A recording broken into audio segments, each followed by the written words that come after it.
July has been a crazy month, but it's not over yet, so let's add a little more crazy.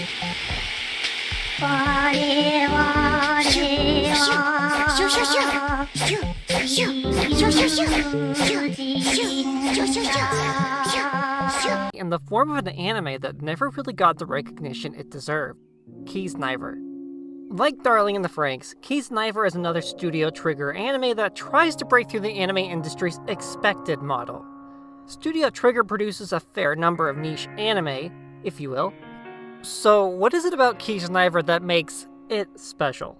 Well, I'll tell you, but before I do that, we are a mere 131 subscribers away from the year-end goal of 500, and one of the requirements for access to the YouTube Partner Program. Put simply, it allows you guys to support me and allows me to monetize my channel in certain ways. If you want to support the endeavor, consider hitting that subscribe button so many times it moans and Wait, wrong video. Kiznaiver follows the everyday life of a high school boy, Katsuhira Agata. He doesn't feel pain and even emotions remain far from reach, making him a prime target for bullies who extort him for egregious sums of money. His childhood friend, Chidori, can all but remember the days before Katsuhira's demeanor and now muffled personality underwent such extreme change. However, one day, Katsuhira, Chidori, and 5 other teenagers are kidnapped and forced into an experimental system known as Kizna, making them known as Kiznaivers. When one member feels pain, the same level of pain is shared among the rest of the members, bringing them closer together while also pulling them apart.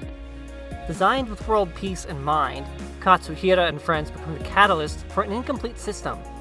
Fates literally intertwined, they must now reveal the deepest, darkest parts of themselves to each other, or risk failing more than just the Kizna system. Can you imagine a world where everyone shares their pain equally, both physical and emotional? Or even a world where those bound by a system such as Kizna share their hearts and minds? Could such a system really bring about world peace? If we all shared the turmoil of the darkest and most tumultuous parts of this world?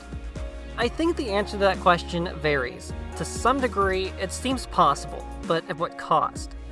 Let's pose another question, this time focused on the anime itself, and one that I believe I can answer. Does Kiznaiver accomplish the idea of shared pain? How so? If not, what does it accomplish? Kiznaiver only ran for 12 episodes. A number some claim was too few or not enough to really expand upon the idea of shared pain and world peace through such. If you exclude the opening and ending themes, most 12-episode anime run for approximately 264 minutes or 4.4 hours, almost 3 times the scheduled runtime of most movies. So with all of that time, it's plenty feasible to believe that this anime had plenty of time to bring the idea of shared pain home. And I would agree with you if you said that. But there are some key areas that would have benefited from more time. Take, for example, the early character introductions of the 7 teenagers and the reveal of things they did want other people to know. Had there been more backstory of these characters and the ability to see firsthand the effect it had on them, the backing for such a system such as Kizna could have been stronger. But what the anime was trying to achieve could have also taken a less jagged path. Think about how much of the middle end of the anime focused on Honoka and her relationship with Ruru. She felt like she had blood on her hands for Ruru's death. That guilt worked its way into much of the plot of the rest of the anime from about halfway through to just before the end. The problem with this is only Honoka and the scars in her heart are truly expanded upon, and even then, it's limited as the anime still needed time to reach the climax of the story. Does Kiznaiver accomplish the idea of shared pain here? Yes, it's quite obvious, and the effect of Honoka's emotional pain brings everyone closer together, and it's apparent she harbors the deepest scars. However, I would also have to say no here, because the anime fails to expand upon the backgrounds of the other characters. Chidori, for example, has always been Katsuhira's friend, perhaps a little more than that, but her feelings for him are almost entirely overlooked, and fail to have a strong emotional impact until close to the end of the anime. While it's understandable that Katsuhira had a stronger bond with Noriko, the reasoning behind the bond doesn't get explained until we discover that they too are bonded by Kizna. Only having one real manipulative variable in the experiment skews the results. Not only that, we really only get to see one person's story and the effect it has on everyone else. How would the anime have been different had it taken the time to expand upon Chidori and Katsuhira's friendship? What about Tsukuhito or Nico's backstories? Furthermore, I feel that Kiznaiver fails to expand upon the backstory of the Kizna system enough. Was world peace really the only reasoning for the experiment and the destruction of children's lives, reducing them to nothing but shells of themselves? Why was it pain that they decided to run with after the emotional connection side of the experiment? The true goal of the Kizna system fell through. How could the anime have justified the use of the Kizna system on Noriko to absorb the pain of 19 other children at the time of the initial experiments? Pain amplified 19 times over. Is it really all that surprising that it broke Noriko and forced her into a position she ultimately didn't want to be in?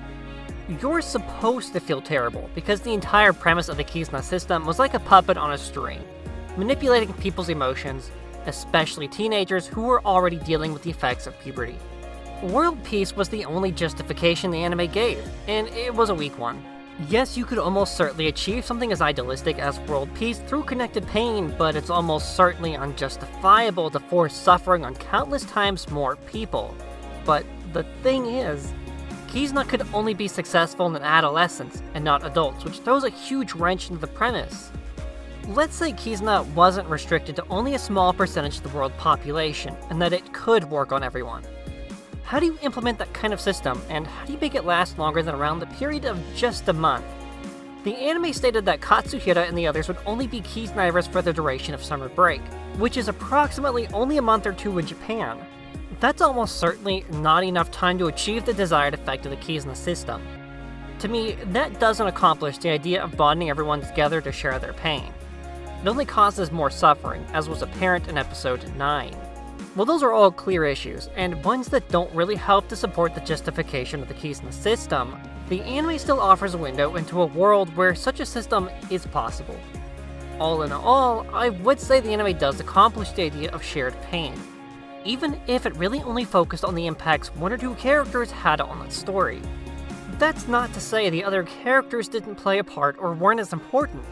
But when you think about the backstory we had with Katsuhira and Noriko, and especially Honoga, you begin to see where the anime missed out on a major opportunity to solidify its place in the ranks of top anime, and not because it's a shonen.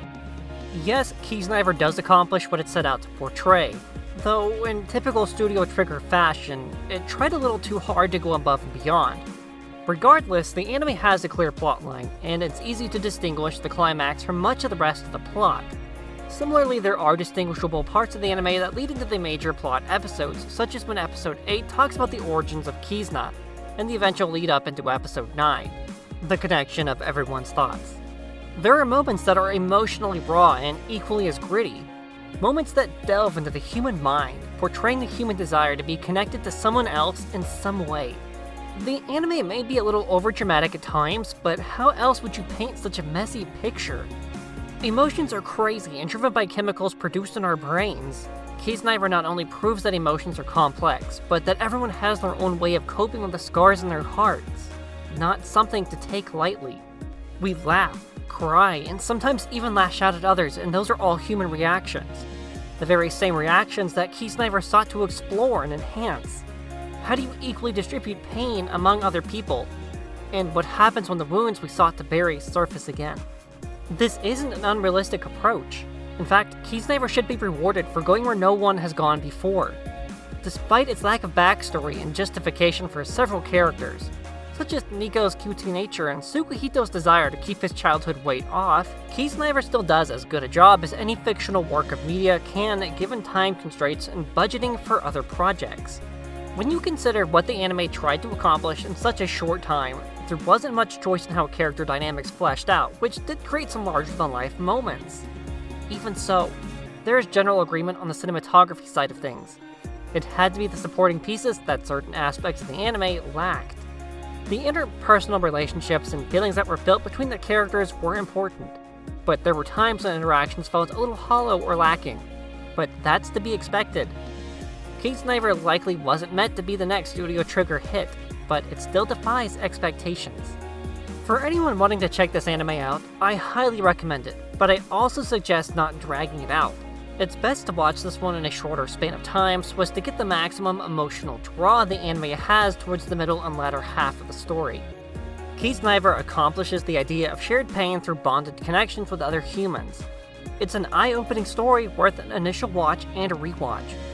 It fits perfectly within the realm of Studio Trigger's storytelling abilities and remains one of the wilder stories, but a good one nonetheless. I think one other thing this anime manages to accomplish has less to do with sharing pain, and more to do with expressing the fact that everyone handles things differently, and just because one person handles a situation one way, doesn't mean the person next to them handled it the same. A perfect example of this is when Katsuhira runs out to the typhoon to find Noriko, leaving everyone behind to watch the live footage. When Nico says she's leaving to get properly hurt, she's aware that everyone will feel the same emotional tug on their hearts from Katsuhira and Chidori. But it's Nico's own emotional intelligence that forces her out into the storm as well. The differing opinions on what Katsuhira should have done regarding Chidori and Noriko prove that everyone handles things differently, but the end result is still the same. We still get hurt. Kiznaiver's average rating doesn't do it justice when you analyze and really think about what the anime was able to do and how it could have been even better given more time. Is it really possible we could live in a world where everyone is connected through their pain? Maybe, but I think for now, we could admire the efforts the team at Studio Trigger put in to create a captivating and extraordinarily emotional anime. Next video isn't decided yet, but it will either be the Nagi Asu, A Lull in the Sea video I was talking about a couple of years ago, or the different take on a Maho Shoujo, Magical Girl anime, Iroduku, The World in Colors. Until then, give Kiznaiver a watch if it's been a while or you haven't seen it yet. You won't regret it.